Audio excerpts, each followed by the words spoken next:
ഗാന്ധിജിയെ അധിക്ഷേപിച്ച് ഗോഡ്സെയെ വാഴ്ത്തിയ NIT അധ്യാപിക ഷൈജ ആണ്ടവന്റെ അനധികൃത സ്ഥാനക്കയറ്റവും പിൻവലിക്കണമെന്നാവശ്യപ്പെട്ട് നടത്തിയ KSU മാർച്ചിൽ സംഘർഷം. ബാരിക്കേഡ് മറികടക്കാൻ ശ്രമിച്ച പ്രവർത്തകരെ പോലീസ് അറസ്റ്റ് ചെയ്തു നീക്കി.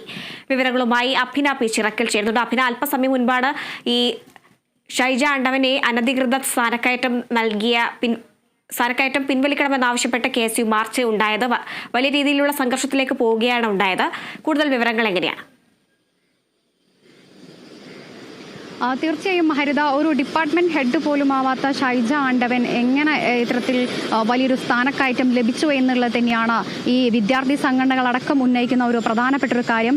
ഇതിനെ ചൊല്ലി കഴിഞ്ഞ ദിവസം ഡിവൈഎഫ്ഐയുടെ നേതൃത്വത്തിൽ വലിയ രീതിയിലുള്ള സംഘർഷം തന്നെ ഇവിടെ നടന്നിരുന്നു. പക്ഷേ ഇന്ന് KSUവിന്റെ നേതൃത്വത്തിൽ ഏകദേശം 10ഓളം ആളുകളായിരുന്നു ഈ പ്രതിഷേധ പരിപാടിയിൽ പങ്കെടുത്തിട്ടുണ്ടായിരുന്നത്.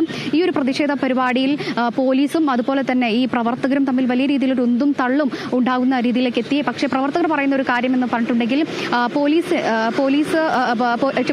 പറയുന്ന ഒരു കാര്യം എന്ന് പറഞ്ഞിട്ടുണ്ടെങ്കിൽ പ്രവർത്തകർ അസഭ്യം പറഞ്ഞതുകൊണ്ടാണ് പോലീസ് പ്രവർത്തകരെ ആക്രമിച്ചത് എന്നുള്ളതാണ് പ്രധാനമായും പോലീസ് പറയുന്നത്. അതോടൊപ്പം തന്നെ ഈ പ്രവർത്തകർ ബാരിക്കേഡ് ശ്രമിക്കുന്നതിനിടെ പോലീസും അതുപോലെ തന്നെ പ്രവർത്തകരും തമ്മിൽ വലിയ രീതിയിൽ ഉന്തും തള്ളും ഉണ്ടായി. പിന്നീട് വലിയൊരു സംഘർഷം തന്നെയാണ് ഇവിടെ നടന്നത് എന്നുള്ളത് തന്നെയാണ്. ഏതായാലും ഇപ്പോൾ പ്രവർത്തകർ കോഴിക്കോട് ജില്ലാ പ്രസിഡന്റ് VT സൂരജ്, അതുപോലെ തന്നെ ജനറൽ സെക്രട്ടറി തനുദേവ് ഉൾപ്പെടെയുള്ള പ്രവർത്തകരെ എല്ലാം തന്നെ ഇവിടെ നിന്ന് അറസ്റ്റ് ചെയ്ത് നീക്കിയിട്ടുണ്ട് എന്നുള്ളത് തന്നെയാണ്. ഇനി അല്പസമയത്തിനകം തന്നെ SFIയുടെ നേതൃത്വത്തിലുള്ള വലിയ രീതിയിലൊരു വിദ്യാർത്ഥി സംഘടനകൾ തന്നെ ഇപ്പോൾ ഇവിടെ ഇതിനെതിരെ പ്രതിഷേധിക്കുന്നതിനായി എത്തിച്ചേരുന്നുണ്ട്.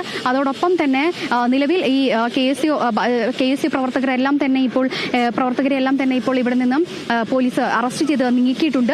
പോലീസ് പ്രധാനമായും പറയുന്ന ഒരു കാര്യം, ഈ പ്രവർത്തകർ അസഭ്യം പറഞ്ഞു, അതുകൊണ്ട് മാത്രമാണ് തങ്ങൾ ഇത്തരത്തിൽ പ്രതികരിച്ചത് എന്ന് തന്നെയാണ് പോലീസ് പറയുന്ന ഒരു പ്രധാനപ്പെട്ട കാര്യം. ഏതായാലും ഈ ഒരു പ്രതിഷേധത്തിൽ പല പ്രവർത്തകർക്കും പരിക്കേൽക്കുകയും ചെയ്തിട്ടുണ്ട്. പല ആളുകളുടെയും കൈക്കും കാലിനുമായിട്ടാണ് പരിക്കേറ്റിട്ടുള്ളത്. ഈ പരിക്കേറ്റ ആളുകളെ ഉൾപ്പെടെ ഈ പോലീസിന്റെ വാഹനത്തിൽ കയറ്റി ഏതായാലും ഈ പോലീസ് സ്റ്റേഷനിലേക്ക് കൊണ്ടുപോയിട്ടുണ്ട്. ഹരിത, ശരി, അഭിനയാണ് വിവരങ്ങൾ നൽകിയത്.